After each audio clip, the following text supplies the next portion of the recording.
তুমি কি জানো ডার্ক ওয়েবসাইটগুলো আসলে কিভাবে কাজ করে? ডার্ক ওয়েবসাইটগুলো সাধারণত ওয়েবের মতোই, কিন্তু এগুলো লুকানো থাকে, কারণ এগুলোর ঠিকানা .onion দিয়ে শেষ হয়।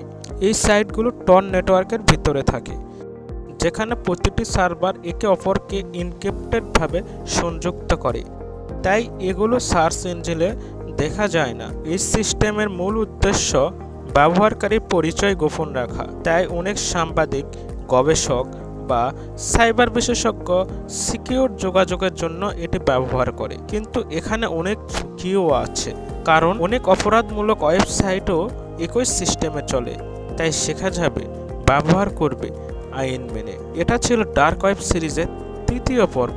পরের এপিসোডে দেখাবো ডার্ক ওয়েবে কিভাবে সুরক্ষিত থাকা যায়। তাই সাবস্ক্রাইব করো সাইবার স্প্যান ইনস্টিটিউটে।